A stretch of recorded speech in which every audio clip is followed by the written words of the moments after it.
আজ রাখি পূর্ণিমা। আমাদের পরিবারে আজ এক নতুন সদস্যের আগমন ঘটল। গোপুসোনার কথা বলছি। ওনার স্নানের সমস্ত সামগ্রী দিয়ে ওনাকে স্নান বা অভিষেকের পর্ব চলছে। তারপর শৃঙ্গার করে গোপুকে প্রতিষ্ঠা করা হলো। পুরোহিত এসে প্রাণ প্রতিষ্ঠা করে চক্ষুদান করে পূজা অর্চনা করল।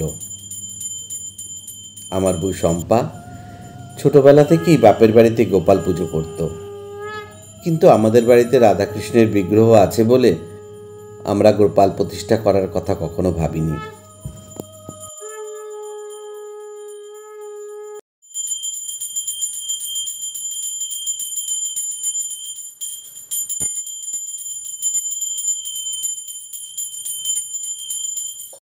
ইদম অর্ঘং গাং গণেশায় নমো সচন্দন বিল্লপত্রং ওম গাং গণেশায় নমো এতৎ পাদ্যং গাং গণেশায় নমো এষতে দীপং গাং গণেশায় নমো এষতে ধূপং ওম গাং গণেশায় নমো।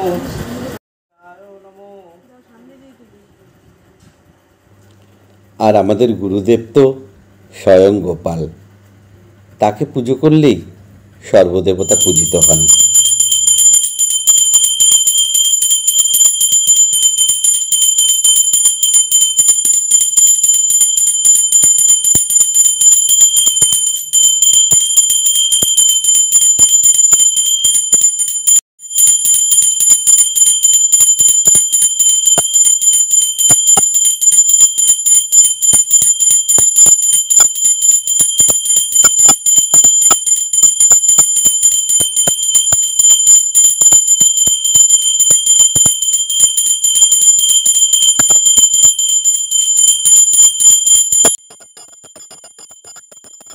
কিন্তু শম্পা গুরুদেবকে শুধুই নাকি বলতো, তুমি গোপাল বিগ্রহে আমার ঘরে এসো।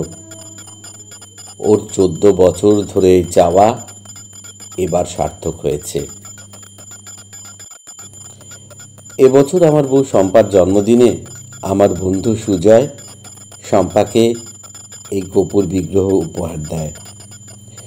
গোপুকে কোলে পেয়ে শম্পা আনন্দে কেঁদে ফেলেছিল। কাঁদতে কাঁদতে বলেছিল, আমার 14 বছরের ডাকা আজ সার্থক হলো। ঈশ্বরের দেওয়া ওর জীবনের শ্রেষ্ঠ উপহার আমাদের সন্তান সৃজক ও আমাদের গোপু। গোপু, তুমি সকলের মঙ্গল করো, সাথে দুষ্টের দমন করতেও ভুলো না কিন্তু।